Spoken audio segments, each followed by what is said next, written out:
Salam sejahtera, terima kasih karena bersama dengan saya di Nazilin Unity Channel.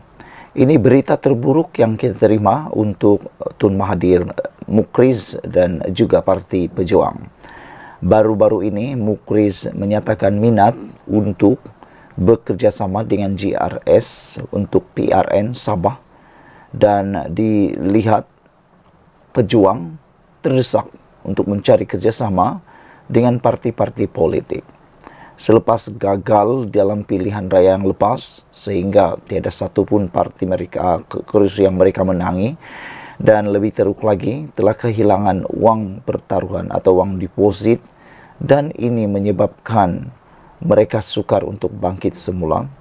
Akhirnya Pejuang mahu bekerjasama dengan GRS Sabah, tetapi malangnya berita mendukacitakan ini timbul dan muncul di hadapan muka Parti Pejuang. Tiada sebab kerjasama Pejuang, GRS PH Plus ada komitmen, kata pemimpin. Ketua Penerangan GRS, Johnston Bangkuai berkata, GRS selesa dengan PH Sabah, manakala Armizan Muhammad Ali mahu GRS PH Plus diperkukuh. Kerjasama Gabungan Rakyat Sabah GRS, Pakatan Harapan PH Plus, ingin diperkukuh dahulu, walaupun Pejuang menyatakan minat mahu bekerjasama, kata Armizan Muhammad Ali. Timbalan Setiausaha Agung GRS itu berkata, setakat ini tiada sebarang perbincangan GRS dengan Pejuang untuk depan PRN Sabah. Komitmen kita untuk menyelesaikan mandat rakyat ini adalah melalui kerangka kerjasama dalam GRS PH Plus. Jadi, sebarang cadangan lain, ia tidak boleh daripada mana-mana individu di peringkat GRS untuk memberikan pandangan, tetapi ia perlu untuk mendapat konsensus dalam kerangka kerjasama sedia ada antara GRS dan PH Plus, katanya dipapar menurut Sinar Harian. Beliau berkata demikian mengulas hasrat Pejuang yang berminat menjalinkan kerjasama dengan GRS dan pada PRN mendatang. Armizan berkata, ketika mengulas lanjut, berkata hasrat Pejuang belum dibangkitkan dalam mana-mana mesyuarat peringkat GRS. Yang penting bukanlah pandangan saya, tetapi GRS ini parti yang melibatkan pelbagai komponen, jadi ia perlu dirunding dan dibincangkan. Tetapi apa yang saya boleh yakinkan sebagai salah seorang ahli jawatan kuasa GRS di peringkat pusat, tidak ada sebarang perbincangan dengan mana-mana pihak lain selain kerangka GRS Pakatan Harapan Plus. Itulah kerjasama yang ingin kita perkukuhkan pada masa ini, katanya. Sementara itu, Ketua Penerangan GRS Johnston Bangkuai berkata, GRS selesa dengan PH Sabah untuk menerajui kerajaan negeri. Katanya tidak ada sebab untuk gabungan parti tempatan itu menjalinkan kerjasama dengan parti lain yang berpengkalan di Semenanjung Malaysia. Pada 4 Mei, Presiden Pejuang Mukriz Mahathir berkata, partinya mengadakan perbincangan tidak rasmi dengan beberapa parti politik GRS untuk menjalinkan kerjasama. Beliau menyifatkan pemimpin GRS sebagai rakan lama yang kita berjuang bersama, menang dan hadapi cabaran bersama, kata beliau. Namun demikian telah dipertegaskan oleh Johnston Bangkuai bahawa tiada kerjasama dan akan menolak kerjasama antara Pejuang. Sekian dulu untuk kali ini. Jangan lupa tinggalkan komen anda, tekan butang subscribe. Bye-bye. Salam sejahtera, terima kasih karena bersama dengan saya di Nazilin Unity Channel. Hari ini kita digemparkan dengan keputusan daripada SPRM. Mahathir ditahan SPRM. Persoalan besar ini timbul dan telah dijawab oleh pengarah, iaitu Tan Sri Azam Baki. Ramai netizen yang sebenarnya agak simpati dengan nasib yang menimpa Tun Mahathir dalam usia yang sudah terlalu lanjut, tiba-tiba pula dikaitkan dengan pelbagai isu dan menarik perhatian kalau dia ditangkap atau ditahan dan didakwa pula. Ini pastinya akan mempengaruhi kesihatan beliau dalam pada usia yang terlalu tua. Mahathir ditahan SPRM itu tidak lagi. Kita tidak berhasrat untuk tahan beliau, kata Azam Baki. SPRM tidak berhasrat untuk menahan Tun Dr. Mahathir Mohamad berhubung isu pengisytiharan harta. Ketua Pesuruhjaya Tan Sri Azam Baki berkata, ia kerana siasatan terhadap bekas Perdana Menteri itu masih berjalan. Itu tidak lagi, kata beliau. Kita tidak berhasrat untuk tahan beliau, kata Tan Sri Azam Baki ketika ditemui pemberita selepas peluncuran strategi pembenterasan rasuah nasional 2024 hingga 2028 di sini hari ini. Sebelum ini, Azam memaklumkan negarawan itu antara individu yang disiasat berhubung isu pengisytiharan harta.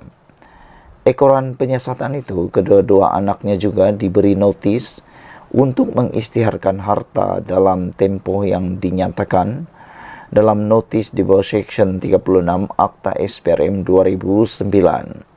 Pada 18 Januari lalu, SPRM meminta kedua-dua anak Dr. Mahathir Mirzan dan Tan Sri Mokzani mengisytiharkan segala aset alih dan tidak alih yang berada dalam pegangan sama ada di dalam atau di luar negara dalam tempoh 30 hari dari tarikh notis. Mokzani pula disiasat mengikut Akta SPRM 2009 dan Akta Pencegahan Pengubahan Wang Haram, Pencegahan Pembiayaan Keganasan dan Hasil daripada Aktiviti Haram 2001. Sementara itu ditanya mengenai tempoh kontrak perkhidmatannya disambung atau sebaliknya, Azam Baki enggan mengulas perkara itu sehingga tarikh kontraknya tamat. Walahum, saya tak mahu buat sebarang spekulasi. Kontrak perkhidmatan tamat pada masa sehingga 12 Mei ini, tarikh hari lahir, katanya. Azam dilihat dilantik semula sebagai Ketua Pesuruhjaya SPRM pada tahun lalu untuk tempoh selama setahun dan diperkenan oleh Yang di-Pertuan Agong Al-Sultan Abdullah Riayatuddin Al-Mustafa Bilal Shah. Sekian dulu untuk kali ini. Jangan lupa tinggalkan komen Anda, tekan butang subscribe. Kita jumpa lagi. Salam sejahtera, terima kasih karena bersama dengan saya di Nazilin Unity Channel. Seperti mana yang telah diramal oleh para penganalisis politik, pengikut-pengikut politik di Malaysia, mereka kata PN akan berpecah, bibit awal sudah bermula. Ramai yang tak setuju, ramai yang kata, kau cakap saja, sembarang cakaplah, tiada buktilah dan sebagainya. Kali ini, benar-benar seperti yang kita cakap-cakapkan, kita ramal-ramalkan, akhirnya dilaporkan pula di Harapan Daily mengatakan bahawa PN bakal berpecah, bibit-bibit awal sudah mula kelihatan. Sebelum kita teruskan ulasan kali ini, sila juga tinggalkan komen Anda. Apa pula pendapat Anda? Adakah Anda juga dapat melihat? Adakah Anda juga setuju dengan kenyataan tersebut? Adakah Anda sudah dapat melihat tanda-tanda bahawa PN juga sedang berpecah dan bibit awal sudah bermula? Ditulis oleh Norman Rezwan daripada Harapan Daily. Kata beliau, saya mendapat maklumat dari sumber dalaman Perikatan Nasional dan luar bahawa hubungan PAS dan Bersatu tidak seperti dulu lagi. Puncanya pelbagai sebab, dan kerana itu PRK Kuala Kubu Bahru KKB dilihat pimpinan PAS tidak bersungguh-sungguh turun padang seperti lazimnya. Dari sumber mengatakan ia sebenarnya kekecewaan pemimpin PAS kerana sudah menghampiri 2 tahun harapan untuk menjatuhkan Anwar Ibrahim sebagai Perdana Menteri gagal. Malah dilihat menuju ke arah jalan buntu apabila Sultan Johor menjadi Yang di-Pertuan Agong hari demi hari, ahli Parlimen PN semakin tertekan. Banyak projek atau peruntukan kawasan tiada, malah diberi terus melalui wakil penyelaras parti kerajaan. Lebih tertekan apabila gaji penjawat awam bakal menikmati kenaikan gaji 15% hingga 38%, iaitu kadar tertinggi dalam sejarah perkhidmatan awam negara. sekaligus akan memberi tekanan kepada kerajaan negeri. Rakyat di kawasan Parlimen Pembangkang mulai bising dan dikabarkan ada ahli parlimen yang takut untuk turun kawasan kerana tidak sanggup menerima cemuhan dari penduduk kawasan. Bercerita mengenai kemelut antara PAS dan Bersatu, kabarnya PAS berhasrat meletakkan calon di KKB, tetapi Bersatu tegas untuk meletakkan calon mereka. Padahal umum tahu Bersatu tiada jentera, tiada ahli seramai dan sehebat PAS. Penumpang PAS semalam dikatakan terbongkar kononnya di kumpulan WhatsApp PAS kawasan Hulu Selangor, berang kerana calon Bersatu mendiamkan diri daripada menjawab isu pinjaman along. Dari sumber yang lain turut memberitahu beberapa pimpinan sudah menunjukkan rasa tidak puas hati untuk terus mengikut Bersatu yang dianggap penumpang PAS dalam Perikatan Nasional PN. Minggu lepas, saya duduk sekali dengan pimpinan kecil PAS yang saya kenali sejak bersama-sama dalam Pakatan Rakyat PR. Katanya Bersatu ini sebenarnya bersama PAS pun tidak menambah, tidak bersama PAS tidak mengurang. Ini memang dah lama dah kita kata. Ramai sudah para penganalisis politik kata pun dah lama sudah kita cakap. Iaitu Bersatu ada pun sama juga PAS itu juga. Bersatu tiada pun itu juga PAS. Tiada Bersatu pun sama saja, ada Bersatu pun sama saja. Tiada nilai tambah, tiada nilai tolak. Begitulah. Saya pun tambah gula dan garam, kata Rizwan. Benar, tanpa PAS tiada satu pun kerusi Bersatu akan menang. Tanpa PAS siapalah Bersatu? Saya yakin pimpinan Bersatu dapat menghidup PAS semakin dingin dengan mereka. Malah apa yang berlaku di KKB melihat keretakan berlaku dalam PN. Malang bertimpa-timpa buat Bersatu. Selepas 5 ahli parlimen Bersatu menyokong Perdana Menteri ke-10 yang membuat PAS berang, kerusi Ihsan diberikan kepada Bersatu terlepas begitu sahaja kepada Kerajaan Perpaduan. Lebih membuat Bersatu tertekan, pengaruh mereka di Sabah. Kehadiran Muhyiddin dan Hamzah kali ini tidak disambut Ketua Menteri Haji Jinor dan Masidi Manjun yang merupakan tulang belakang pengaruh Bersatu di Sabah. Di ruangan komen, rata-rata rakyat Sabah mencemuh Bersatu. No Bersatu now, kami JRS. Kini Bersatu hanya bergantung kepada Ronald Kiandi yang tidak mempunyai pengaruh di mata rakyat Sabah. Berdasarkan perkembangan semasa PRN tahun depan, Bersatu tidak akan dapat memenangi satu kerusi Dewan Undangan Negeri pun di Sabah. Malah pengaruh parti itu semakin lama dilihat semakin hilang terhakis. Tanpa kekuatan kuasa politik dan sumber keuangan sangat sukar untuk Bersatu terus menguasai Sabah. Mereka dulu hebat kerana Muhyiddin ketika itu adalah Perdana Menteri. Sebagai pemerhati politik, setiap yang berlaku tidak berlaku tanpa sebab. Ia seperti daun bergoyang kerana ada angin. Baru-baru ini, Zuhdi mahukan pemimpin Islam melakukan gencatan senjata. Nik Abduh bertemu Perdana Menteri ke-10. Menteri Besar Kelantan Datuk Panglima Perang isytihar di depan umum dirinya berpolitik hanya 5 tahun sekali. Menteri Besar Perlis beritahu hubungannya sangat baik dengan Perdana Menteri ke-10.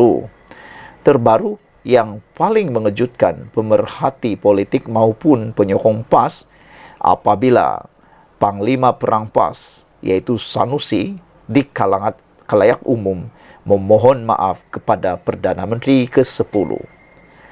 Kabar saya terima dari rakan-rakan media yang sering bersama PN, pengumuman Sanusi itu sungguh tidak menyenangkan hati pimpinan Bersatu. Kerana muktahir ini, pemimpin PAS semakin lunak dengan Perdana Menteri ke-10. Apa maksudnya semua ini? Semalam saya dihubungi seorang rakan dan ditanya, Anta jika PAS bersama dalam kerajaan bagaimana? Ditanya, jika PAS bersama dalam kerajaan bagaimana? Jawapan saya, Anaju sudah menulis sebelum ini. Politik sangat dinamik dan kita kena realistik. Saya berjuang sanggup tinggal anak istri bukan nak cari projek tapi untuk reform negara ini. Untuk masa depan anak cucu, negara ini mesti dipimpin pemimpin yang bencikan rasuah. Jika PAS mau bersama-sama, apa salahnya? Bukan tidak biasa lawan jadi kawan, kawan jadi lawan. Jika PAS mahu bersama-sama untuk melakukan perubahan dan menyelamatkan negara ini, ahlan wasalan. Seperti kata Zahid Hamidi, maafkan saya, seperti kata Zuhdi, think, tank, PAS. Perlu gencatan senjata jika kita sayangkan negara. Ketepi permusuhan dan kita fokus pulihkan negara ini. Nak kira dendam, amarah, salah mereka, itu bukan politik. Itu masalah peribadi. Biarlah Muhyiddin, Azmin, Ali dan Hamzah, yang ketiga-tiga mereka ini khianat pada parti masing-masing, tunjuk kehebatan.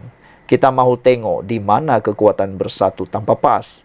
Anak kata, jika ia berlaku, bersatu akan terus jadi. Semangat 46. Sekian dulu untuk kali ini. Jangan lupa tinggalkan komen Anda, tekan butang subscribe. Kita jumpa lagi. Bye-bye.